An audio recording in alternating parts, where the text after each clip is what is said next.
नवा अड़ी खराब जिनिस एनखान उनको संगठन बनाव काते नवा बंद रे को प्रयास आर को छुटो बड़ा नोनकान जिनिस आदो ओना तेगे नित बो मेना गमके चेलाकार बना जुमिद दाड़े जदि हिजुआ समाज जदि गड़वा बना समाज जदि बुझवा एनखान दो ओडे जुमिद हिजुआ आदो नोनवा को जदि बो सहाया एनखान जुमिद ऑटोमेटिक हिजुआ था अब जुमिद बांग खातिर से तेज अब हासा भाषा जाति धर्म जो बो चाबाय नोनकान जिनिस अब समाज रे तेज हुई पड़ाव आदो नोआ अब जिनिस परिवर्तन लगी अब समाज केटेज से तौल लगी जुमिद दरकार समाज बाय गड़वा का उनकुर दो अब नोआ जिनिस बाय परिवर्तन दाड़े तेणु अब समाज बदल दरकार समाज अब गड़ो दरकार अब गड़वा बन खान अड़ीगान तब परिवर्तन हुई दाड़े तेणु गमके तकिन मेना का लेकाते समाज जदि वो बुझाव च दाड़े एनखान दो ओना समाज हिजुआ और अब परिवर्तन हुई दाड़े और लास्ट रे मिटा मेना तेज अब यूट्यूब रे नेल लेआ झारखंड दिसम कथा बांग महंतो समाज रे उनको तो इन्हें गान महंतो चो मेना पता को एमएलए को एमपी को जेकोसी पार्टी को भी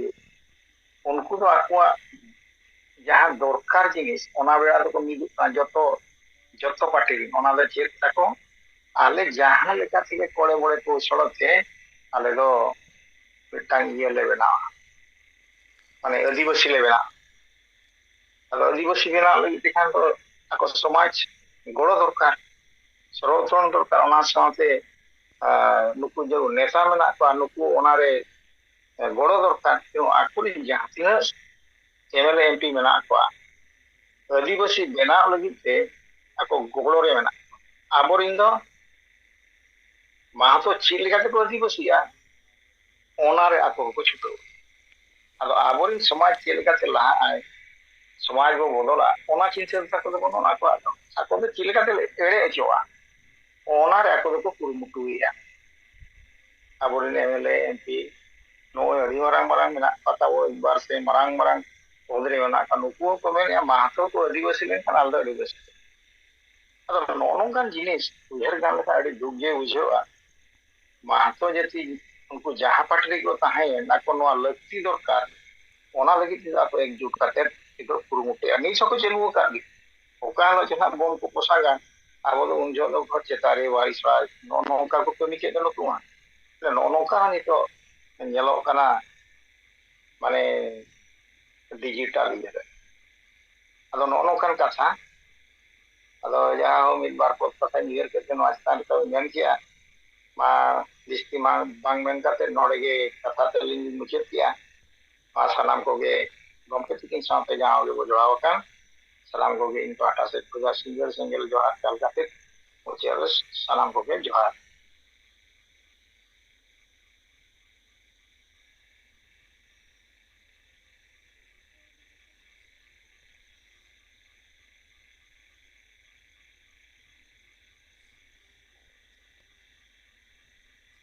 हेलो रवि नारायण गमके आमा कथा दो दी नपाय अंजम ना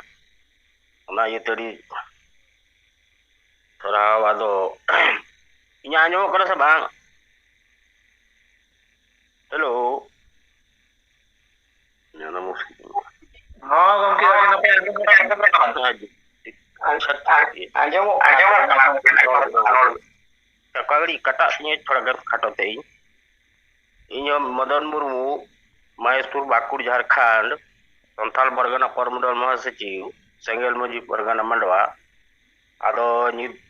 रवि नारायण गमके मेन के 3 बिंदु अबरन गमके एम काट बो नितो दिसी को लतार तिने बरख मिना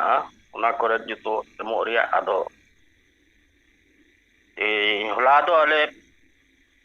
बाकुड़ जिले लिटीबड़ा प्रखंड वीडियो और थाना प्रभारी ठे एमना अदो थोड़ा गान तायम मचा होइना अदा असल को थे बांग पाम होई लेना बड़ा बुझ के कोगे एम होइना अदो उडी छोटा बाबू थाना प्रभारी दो नो पढ़ा बड़ा कते प्राइमरी किदा नो मा डीसी या कना अदो ताजा प्रतिकिल भी नो यप अदे बुझो किदा अदो चेक चिकाई हुआ नो अदो मिता जा चिकाई दो बांग बे सूचना एमा पे कना जदी अले नितो नोन कना नो रे अलकन लिकले कमिया नि अतु रे नो परिवार मान को जहां नो बेनिसते अजे बाबला भी चिठी रे मनाव मेन ना परिवार अले समाज रे मा परंपरा लिखते अडी लिका ना झल झमेला को दोइदा मंजी को जो ना बांग हुयो और ना जाना एटके थोड़े को हो खाय उनारे आपे गरो नमो अदे तेमो पे नि गालिया ये दो नितो दो नोआ को मारी उयर मारी डाल लेकाते काको कमी अगू करना के बांग अले ना उयर ना डाल लेकाते तो असो काय दे ढेर जतो के ठीक ताय ना हमले नसा खय बोले छड़ा रे अले समाज रे ले मेंदा अदे ठीक है ना मारी मोई कथा तो जाना जुदी उनका जो खान ले बड़ो पे और मा कमी पे अदो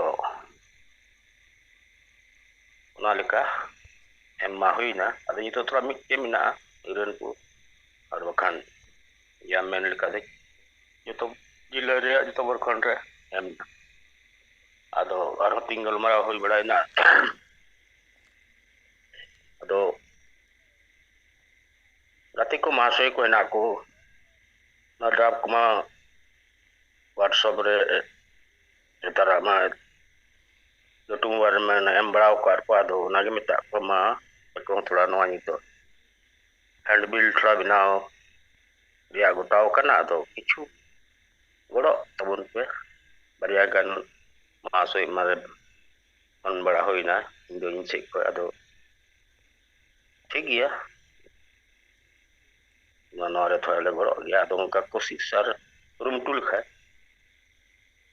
गड़ो हnyamuk kana बुझो दी दाको ada mah incek ko do gongke te kita jodaw kan maj tok ke katote report ma sengel johar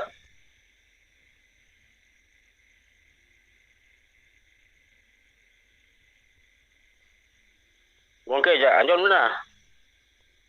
net no da yete kan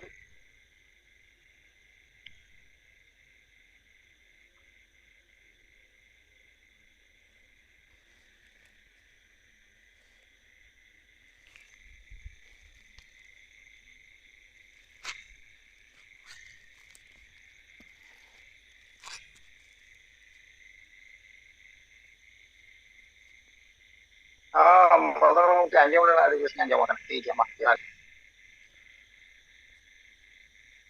ha ठीक है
सोरेन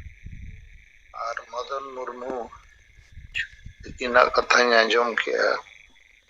अभी बेस किया सरहाव गे अदो नोआ चेतन रे इन मिद बार कथा रोड सनैया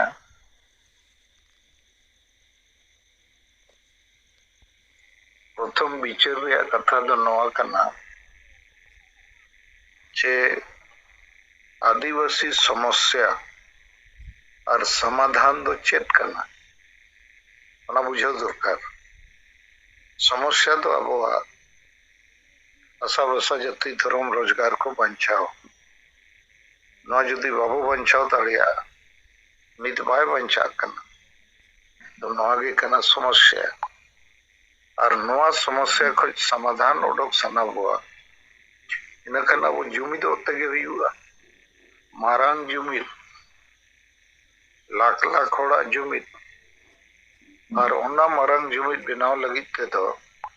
अतु अतु रे जुमिदो लगती है जहां रे नित दो जुमिद बनुआ बोल मता लोग को संगे बिना को उनको गया तो दिसम को चलावे या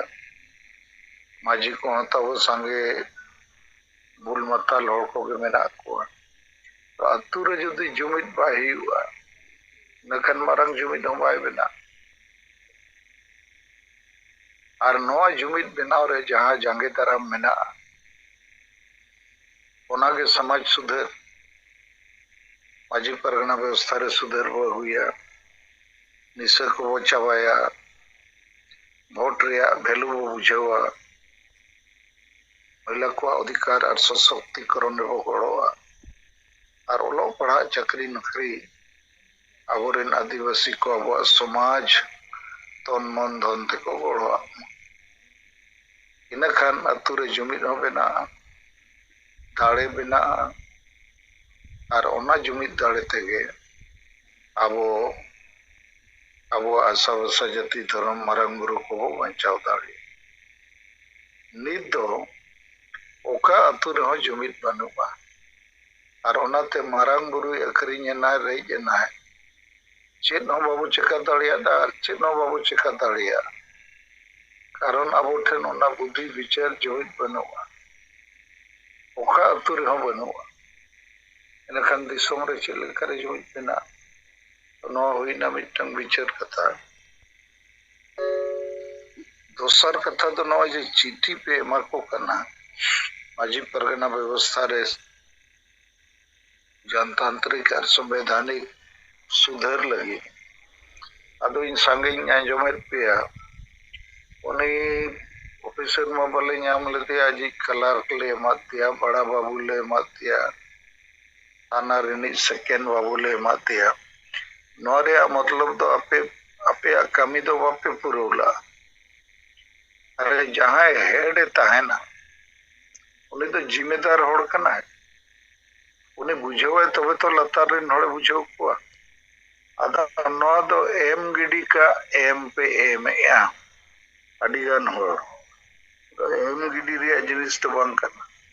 और नोआ रे कारण तो नोआ कना आपे हो नोआ जिनिस तो बापे पढ़ावे या ठीक और गहिर ते नो बापे बुझावे या इनखान थाना वाला कुली में या चे ऑफिसर तो आले तो ले चेकाया नोआ दो लेकिन आपे हम पे मैंने होए माना येल पे गड़ो वाले पे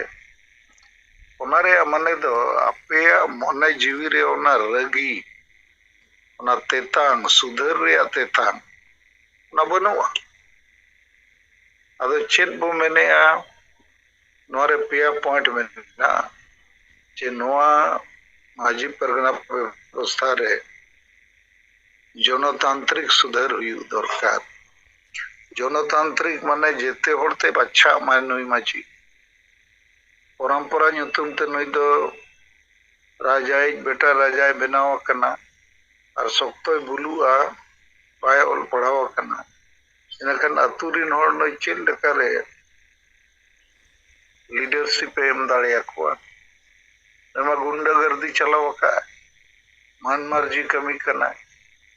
तो नई बदलो दरकार नो आपे पे बुझाव दाड़िया कना चे बांगे उनका बुझाव को हुआ जेते अतु रेगे आले व्यवस्था रे नुकु गुंडा मेना कोआ आले नुकु बदल सनाले कना आपे हो नवा कथा पे बुझो तबे तो पे गड़ो सेकेंड पॉइंट दो कना संवैधानिक सुधार संविधान रे मेना कोई होड़ हो जबरदस्ती बाम दाल तोल डांडोम बारोन डन दाड़िया संविधान रे अनुच्छेद 21 रे ऑल मेना जीने का अधिकार खाली जीने का अधिकार तो बांगा मर्यादा के साथ जीने का अधिकार माने इज्जत के साथ अगर नुकु मा जाओगे नवा टुमो बुलु नाडोम बारोन डन पंते नौकान कमी को कमी वोट किरिंग अखरिंग रिया को कमी महिला विरोधी कमी को बढ़ावे अदो नवा को मा संविधान रे खिलाफ कमी कर लेकिन नौका जहां को कमी है उनको चेतन में पे एक्शन नताव दरकार अदो आपे नवा अडी समय बापे बढ़ाया का अदो उनका करते उनको बुझाव को हुआ और तेसर कथा तो नौ पॉइंट रे मेना जे संविधान और जनतंत्र बचाव लगी ते दो कार्यपालिका मतलब पुलिस प्रशासन को पूरा कमी करना उना दायित्व करना और आपे ठे नवा कंप्लेन ले अगु लिखन पे मेना आप लोग का सामाजिक मामला है आपे ताला रे नवा दो सुधर पे अरे आले ताला रे मामला तो बंकना नो दो अपराध रे मामला करना डन मनते जाएंगे निर्दोष होड़म गोजेया और पे मेना आपे मामला करना तो नौका करते उनको बुझाव को हुआ तो ऑफिसर को तो बाको बढ़ाया नो दो तो बुझाव लिखो खान उनको तो को बुझावा अदो आपे नेलिया नो कागज तो पे एम गिडी का कन एम गिडी रे माने दो आम हो बाम बुझावेया और उनी बाम बुझाव दाड़िया कन अदो नो इदी कते मा पे थोड़ा विचार पे इन नौकाइन बुझावेया जे जहां लेवल कोई कथा कोई रोड़ेया किचुगा नोड़ पे बुझावेया और संगे तो आदेश मका तो गमके नो कागज वो मोटो का इनकन डीएम बनु एकन अजी कलर के मोटो है उनाते चेड हुयु अरे डीएम बनु या इन हिलो मता को पे गपाले हिजु जे मयांग ले न्यापाम गया नो चेतन लेगाल मराव नखन समय को एमा पे अदो उना बांग कतले एमा दिया जेते गा उनका संगे पे कमी कर तो इन विहते तो आपे जे नोरे तेतान गरोज रगी अड़ीस बनु और इन ना तो सरी रिसर्च रे कथा लेका इन नोइन बुझो नाम के आबो दो अबोरेन माझी बाबा को एको खोज बन करना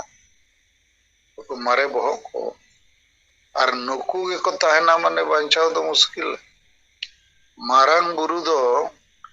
जेते बोंगा बुरु रबो ᱧᱩᱛᱩᱢ करना जेते माझी को बढ़ाया गया नायके को बढ़ाया लेकिन उन्हीं मारांग बुरु को अखरिंग के दिया उना दिक्कते में चिन्ह हो रगी बनु आड़िस बनु चिंता बनु गोड़ो बनु अदो नुकु दो खाली जोम न्यू एने सरेन रस्कर मौज बापला भांडान छुक छटियर रे हांडी को झील को नो जोम मास्टर करना अदो आबो को नीत सेंगेल वाला के नो वो कमी करना तो कटी बुझाव करते केटे सही कमी हुई से और नवा कथा दो अब ऑफिसर को सला वकील को मास्टर को कॉलेज रेन प्रोफेसर को मानते और अब रेन हो तो कोई चकड़ डॉक्टर इंजीनियर ऑफिसर को कागज एम करते कटी सवाल जवाब को दरकार नौकान ग्रुप बुल मतल माझी अंडर रे अतुरिन जते ओल पढ़ा होड़ हो अब मेना बो और नुई गया वो हेड मास्टर जाए आज ये ओल पढ़ाओ बाय बढ़ाया अदो चेदा बुद्धि रखना अतु तला को जहां मिन होड़ माझी बो बनाओ या मित शर्मा लगी गान खाने आरो बो बचाया मिद सर्मा लगी बांखान बो बदलिया कोड़ा रे हो कुड़ी रे हो अदो नित दो गुजु खोज बंचा रे नोआ दो इन्या विचार ते अडी मारांग कथा इन जहां लई किया माझी बो बदल को अतु बो बंचावा हांडी बो सहाया समाज बो लहाया नोआ बुल मतल और नोई माझी नो नुकिन कना किना बो गोगोकिन अदो नोडे परिवर्तन जुदी बाय हुआ अब बंचाव तो मुश्किल गया नीत हो मुश्किल गया नोआ झारखंड मिटन सूर्य नारायण हंसदा को ठुगोज के दिया कमेंट कदा नुई दो इनकाउंटर के दिया ले दड़े तान थाना रे को बंदो ले दिया उचिल कर दड़ा थाना को अदो नोआ इदी करते चेत होन माने रगी बनु संताड़ को चेत हो बाय हुआ ना मित पर हड़ पर रोड बड़ाय रे हो कारण माझी को मा बको रोडे तो माझी को तो हांडी के को लगती कर बखान 5000 खासी को लगती कर जोम न्यू रसकर मौज अदो नो चिट्ठी तो तब आपको बुझो पे पढ़ाओ पे बेस सही और ऑफिसर को हम बुझो पे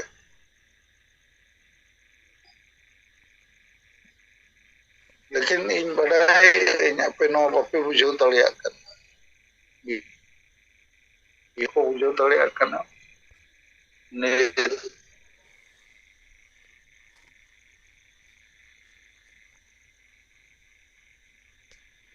अकुड़ वाला हो जा रिपोर्ट एम किया इन तो अमरते सैटिस्फाइड दो बनो और उनका ये दिन बोकारो वाला को एम ऑटो का डीसी चे डीएम दो बको मत दिया उन्हें बड़ा बाबू को मोटो अरे भाई बड़ा बाबू आकामी तो अंकना नो दो जहां डिसीजन मेकर करना है जहां फैसला हता हुआ उन्हीं उन्हीं बहुत रे नो अखड़ हुई हुआ चाले समाज रे नोकना मिटन बड़ी व्यवस्था चला करना जहां व्यवस्था रे संविधान और जनतंत्र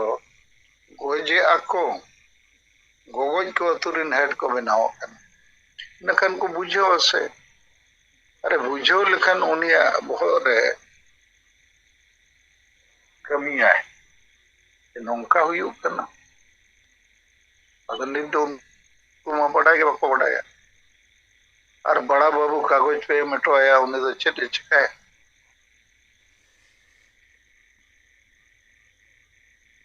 अदो समस्या और समाधान आदिवासी समस्या तो आसाभाषा को बचाओ समाधान तो जुमिद दाड़े रे मेना और ओना जुमिद दाड़े अतु उतुरे बनाते हुआ और ओना लगित के समाज सुधार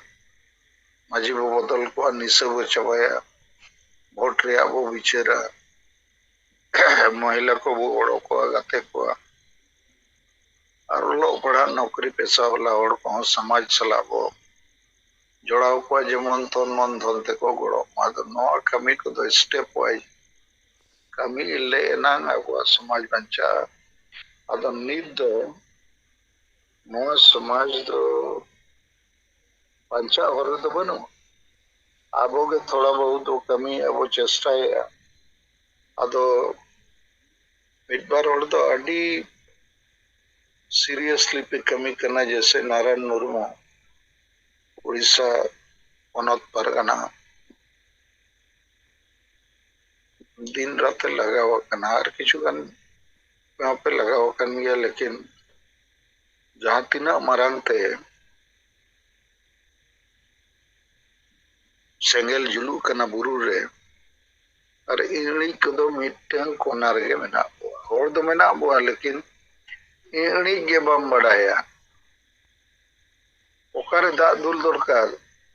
उनी डीएम चे ऑफिसर बहुत रे हनी कलर के में मोटो आए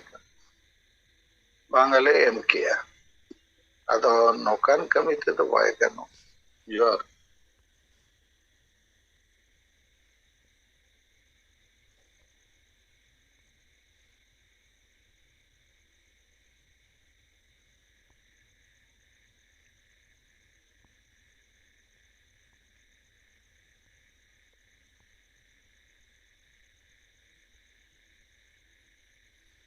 अच्छा इन नोय कथा को रोड ᱧᱚᱜ किया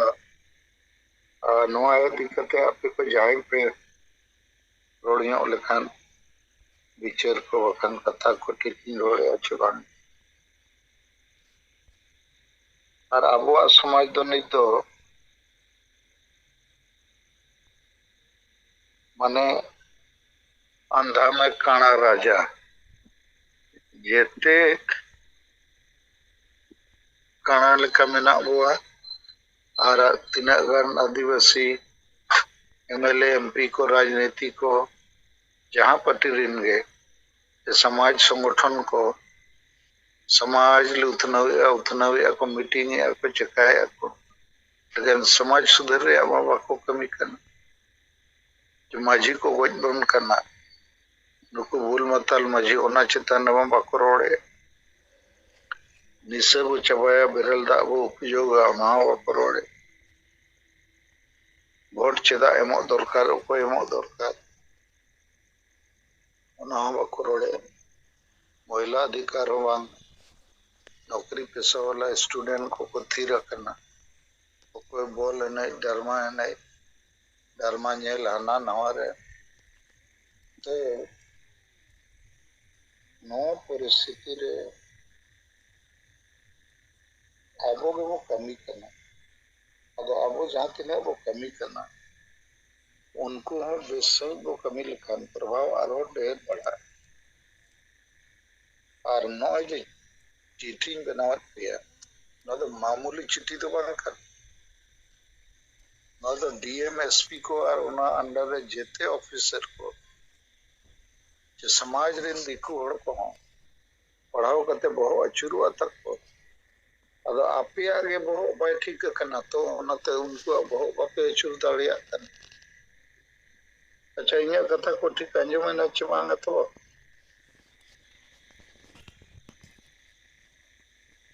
हाँ सर अड़ी पोस्ट अंजम करा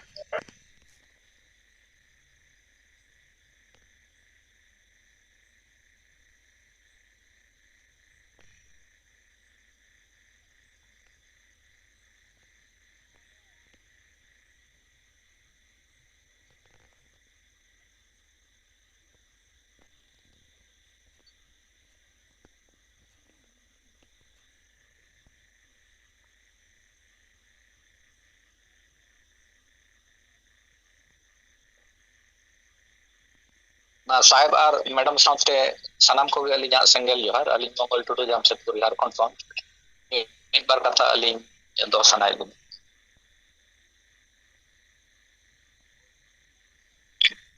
अब अतु दिसम रे जहां तिना नुकु माझी तबो मेना को नुकु तो पूरा अतु रेन हेड कना को नुकु जदि हुनंग संविधान आईन कानून ना तको जानकारी ताहेना बडाय ताहेना एनकान अतु रे जहां तिना गे नय गैर कानूनी कमी हुयना जहां डन नितुम तको आचार विचारित को तुरंत मजी में दाड़े आज बांगे ना तो गैर कानूनी जिनिस कना नवा जिनिस दो बांग हुई दरकार डन नितुम ते मिड हर बाबू विचार दाड़े या मेनते दो आर बखान इनके थाना रे रिपोर्टा ऑटोमेटिक अटका हम दानो उनका के जहां जदी निया रपड़ ना किन उनी को डाडो में कना को जदी मजी संविधान आयन कानून जिनिस बडाया एनखान उनी ले बांगे ना तो गैर कानूनी कमी कना मेनते दो अतुरिन हर उनी तुरंत कन्विंस दाड़े को ना गैर कानूनी कमी कना आर बखान as head of the village इन के नवा जिनिस रिपोर्टा थाना रे एनखान जुदी होना मिटी मजी उनकान मिनिमम नॉलेजन होले ताहेना जो का दो कानून सम्मत कना का दो कानून ना विरोधी कमी कन एनखान उनी कानून ना ध्यान करते जुदी कमी है एनखान गैर कानूनी कमी जहां तने गो हुई कना डाडम बारन लेकान जिनिस सामाजिक बहिष्कार लेकान जिनिस डर नितुम ते को गोपट छना एनखान नो दो अटकाव एनखान दुर्भाग्य ना कमी चे हुई कना जहां तने गे अतु दिसम रे मजी मेना का नुकु आईन कानून ना सिस्टम मा बिल्कुल बको बडाया और आको लीडरशिप रे नो जिनिस हुई कना नेतो जुदी संवैधानिक रूप ते जुदी मजी को बाको चुनोआ एनखान नो नोकान जहां जुदी संविधान आईन कानून बडाय गे बाय बडाया एनखान उना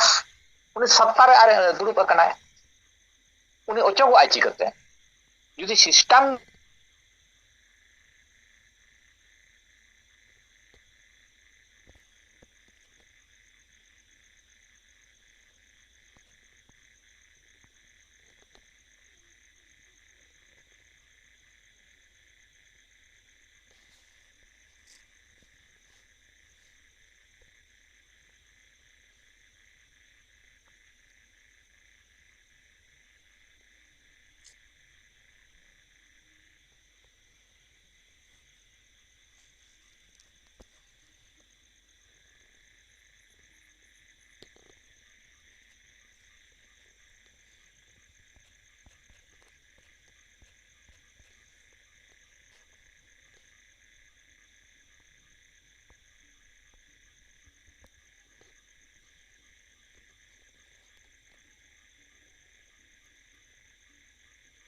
एनकान जहां तिने गे ओनकान ऑफेंस कमी हुयुक कना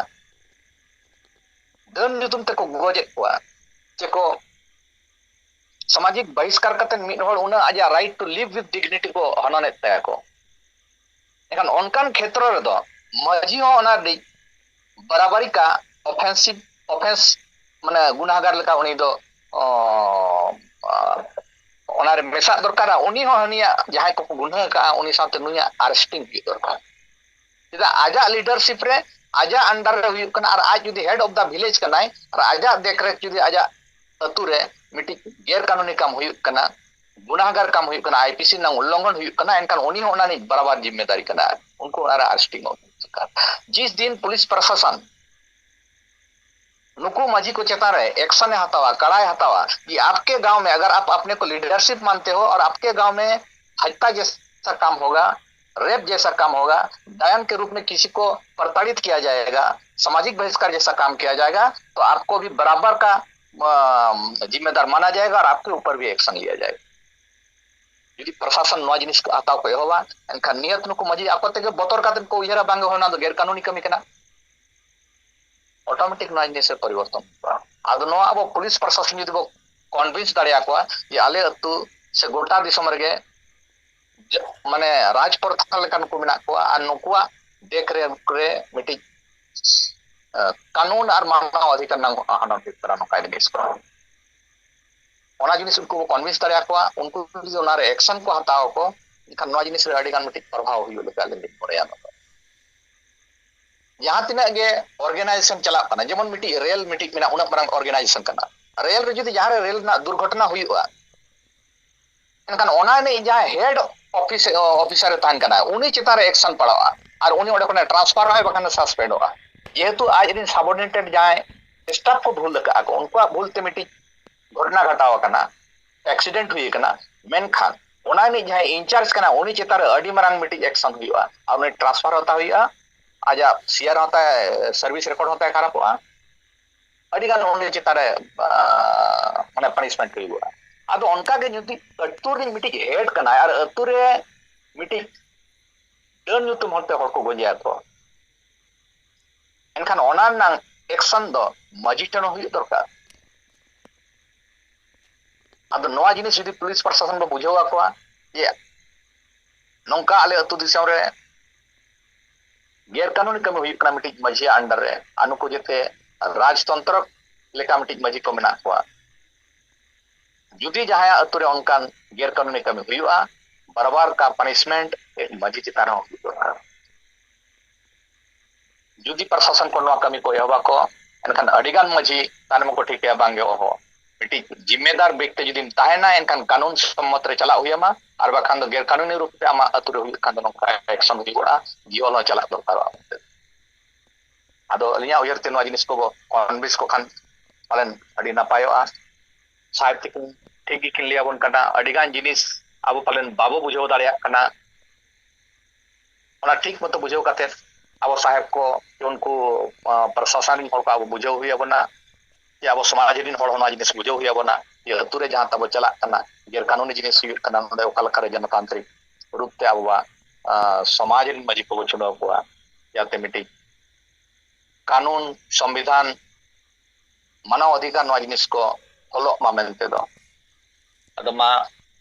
इने गे मेन कथा लिया कथा लिन जिरो या साहेब आर मैडम साथे सनम को दोलाते गुन मानव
जोहार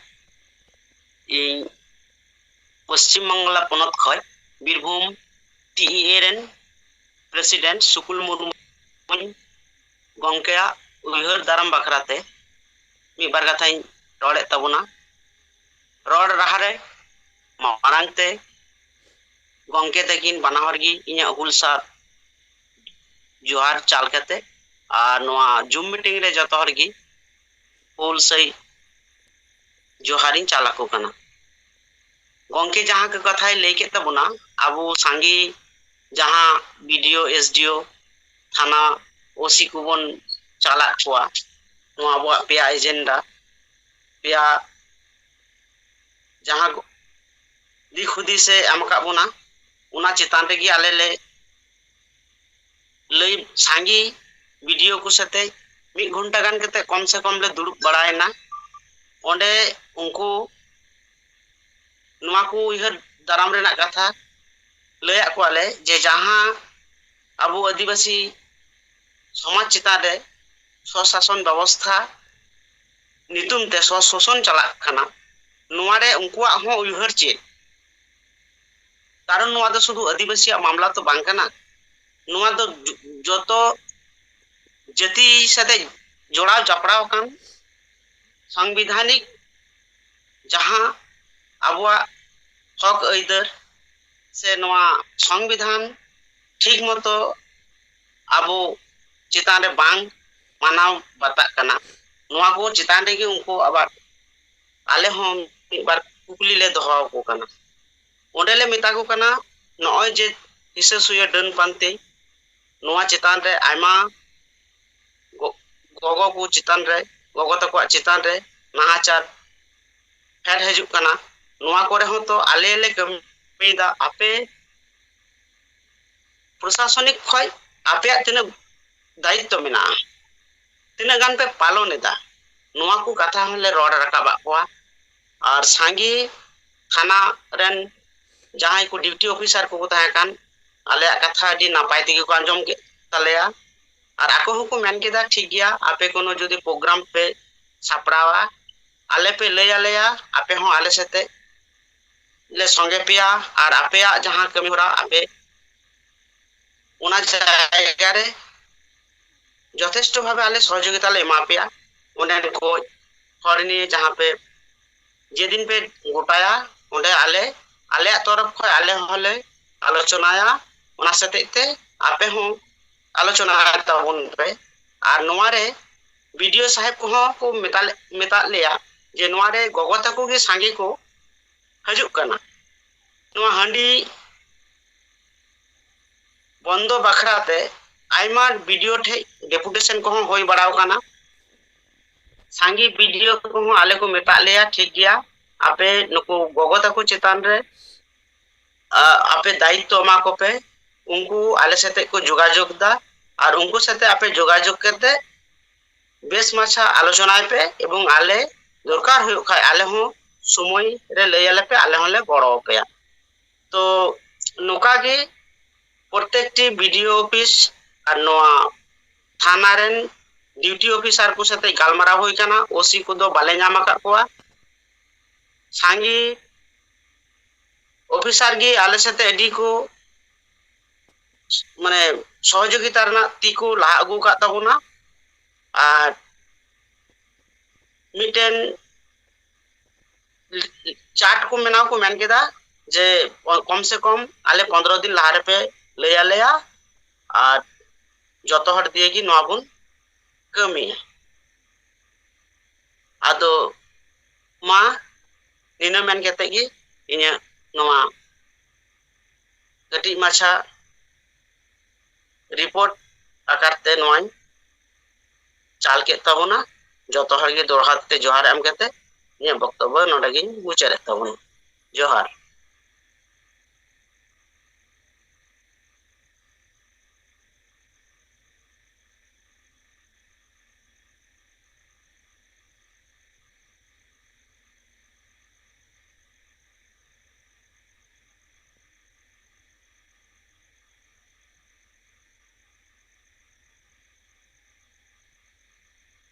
गंके कथा को आंजम लेना से बांग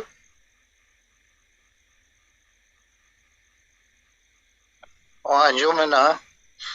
आमा कथा ठीक गे आंजोमेना तो आपे थाना पुलिस को हांडी बंदो को पे मेता खोआ ओना तो नवा लेटर रे बनुआ ओने ओना गे आपे बापे बुझो दाड़िया आपे नुकु ऑफिसर को बुझो को दरकार जे आपे पे बड़ाया चे बांगे आले आतु रे दो माजी व्यवस्था मेना और ओना व्यवस्था रे दो जनतांत्रिक भावते माजी दो बाको बचा करना नुकु दो राजतांत्रिक भावते को बचा करना इन तायम मन मर्जी गुंडागर्दी को कमी करना तो उनको कुली को पे नपे पढ़ाए चे बांग गंगे नुआ का नाम का गया गंगे हैं नुआ कथा होले मेन का को गया जे नुआ तो परंपरा जहां सिस्टम चला करना और जो माने असंवैधानिक भावे आकुआ मन मर्जी किछु भूल माताल हर दिए नुकु को आकु को निर्वाचन माने ओंडे आरकी आबुआ दो मौखिक भावे के निर्वाचन होय करना टोला रे सेलिसी बैसव करते नोआ रे जनतांत्रिक भावे जतो हड़ा नोडे अंशग्रहण बांग थान करना गोगो कुड़ी गिदरा को से गोगो तको हो आर नुकु सांगी ओलो पढ़ा को आबुरेन हर को हो नोडे बाको अंशग्रहण दा से उनका माने गुरुत्व बोले बांग थान करना नोआ कथा होले मेन का को गे अदो चेट को मैंने ओना चेतान रे दो हाँ उना चेतान रे दो उनको दो से रकम दो बाको प्रतिक्रिया दो बाको मेन लेदा आदो नोआ दो को मेन दा ठीक गया आपे नोआ को दो आपे टोला रे विषय रे आपे आलोचना पे आले पूर्ण सहयोगिता मेना लिया सुदु ये टुकु को मेन केदा बांगा बांगा ओना के नोडे दो उकील लेका गलमराव दरकार उनी दो ओना मांग दो नोआ कुली दरकार आले समाज रे तो अतु अतु रे माझी मेना को बड़ाय चे पे बांगे हां इन खान को बड़ाय चे बांगे कोई ठिकाना बनुआ बांग हो को बड़ाया और जुदी मेना बड़ाया ले इन खान नुकु दो जेते होड़ते को बच्चा कना चे राजतांत्रिक वंश परंपरा को बचा कना इन खान उनी पाइले दड़िया अदो पॉइंट दो आपे नौका कना आपे कथा के पे लई हंते नते टू दी पॉइंट गलमराव दरकार आले समाज रे माझी को अतु को चलावया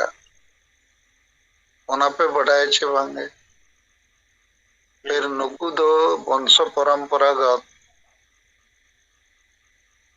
राजतांत्रिक व्यवस्था ते को दुड़ुप कना आर को गुंडागर्दी नकन नीना रोड ते उनिया बहो इला ना नोमा बोले बड़े फिर नुकु के होड़ डेन को बनावे को डेन तो बनु को और निर्दोष होड़ को गोजेत को नौ पे बढ़ाए छे बांगे नुकु दो संविधान और कानून को चिन्ह बको मना बतावा नौ पे बढ़ाए छे बांगे उनका लिखन उनिया बहो रे ओना रिएक्शन बेना और आमने जहां आंजम के पिया अडिगन कथा तुम लईया ओना लई करे कोई लाभ बनो उनिया बहो रे ओना बोलन कना छे बांग और मुझे कथा तो नो मेना जे आपे थाना पुलिस रे नो शिकायत ले अगुई खान चेत पे मेना नो दो आपे सामाजिक मामला कना आपे के नो दो समाधान पे अरे नो दो सामाजिक मामला तो बांग कना जहां के हम डनियाम गोजियाम सामाजिक बहिष्कारियाम डांडो में हम नो दो आपराधिक मामला कना क्रिमिनल और ओना दो कंप्लेन है तरह आपे कार्रवाई रे हिजु दरकार आपे मा कार्रवाई के बापे कार्रवाई डन युतुम ते टेन हड़ को गोज के दिया इन तम थाना पुलिस पे सेनो डन गे आलो को बना मा नुकु माझी के डन को बनावेत को इन खान नुकु चितन रे आपे कंट्रोल ताहन खान अतु रे ओने अत्याचार डन बनाव को चाबा ओना लगी आपे सला नो कागज ले में और ओना तला रे हांडी को चेत को ओना कथा को तो बांगल मरा दरकार ओना तो भेगर गया पॉइंट तब समाज सुधर रे पॉइंट रे हिजु अच्छा उनका के लक्ष्मी नारायण किसको मेनाए जूम रे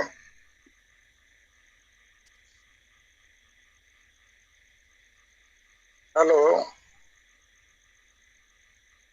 हाँ मैं लक्ष्मी नारायण किसको बकान गणेश चंद्र मुर्मू सर आंजमो कना अच्छा लक्ष्मी नारायण किसको इन मिद दिन बांग्ला ते थोड़ा नेला तिना सरिया जे पुरुलिया रिन होड़ डीएम ᱧᱩᱛᱩᱢ ते मिटन कागज को एमाते रैली कते और ओनारे अबो पेया पॉइंट सलाते स्कूल करे नोआ हुयुमा ओना को ऑल मेसा कदा आदो ओना को लगी तो भेगार ते ऑल कते एम दरकार नोआ जहां बो बनावा का पेया पॉइंट रे ज्ञापन पत्र नोआ रे दो ओना पेया गे ताहन दरकार अच्छा गणेश चंद्र है शामिल है अच्छा पुरुलिया रे गणेश आपे चेक लेका उनका धरा इन ओडे नेल के आदो स्कूल रे पॉइंट पे मेसाला आदो सर नोआ दो इन नोंका निर्देश इन मा को थेना उनको को लई थेना पॉइंट होले एमा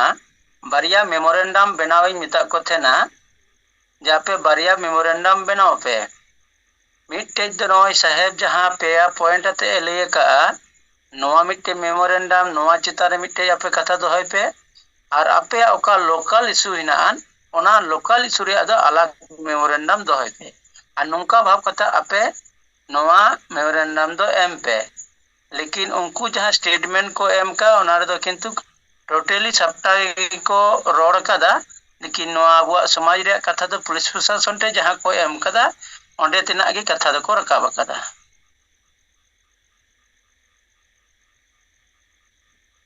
अच्छा ठीक है लेकिन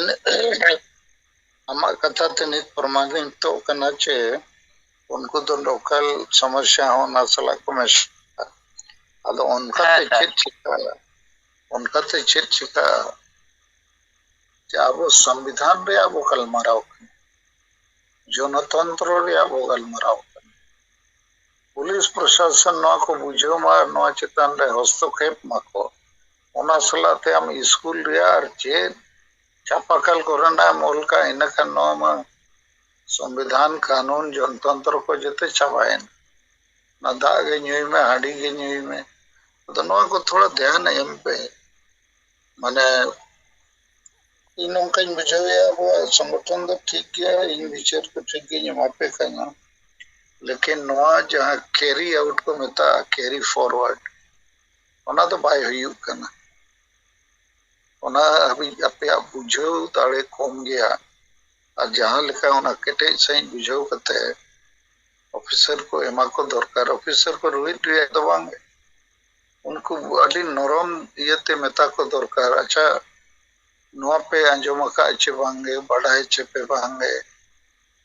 आले समाज रे नोंका हुयु कना और आपे ठेन ले हिजु कना कंप्लेन आले शिकायत आपे पे मेताले कना नो दो पे सामाजिक मामला कना पे गे नो दो ठीक पे तो नो दो सामाजिक मामला तो बांग कन संविधान आईन और जनतंत्र रे मामला कन मानव अधिकार रे मामला कन और आपे को तुरंत नो चेतन रे एक्शन आता दरकार इन खान उनको को बुझो ᱧᱟᱢᱟ मकान को ना चेत कागज को अगुआ का हमको चेत हो को बुझेवा पे बापे बुझो तड़िया को इन खान ता मनि देबे ना अच्छा अच्छा ठीक अच्छा আমরা দেখব আমাদের সহযোগ থাকবে ওনা তো ফালতু কথা হইয়া না তো मैं नो इन नो को थोड़ी तला तला रे समय ஞாন कनी नेला अदो इन नो दिन बुझेवा के जहां लका कमी हुई दरकार उनका कमी तो बाई ठीक है मजो ठीक है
अच्छा नित दो समय हुई है ना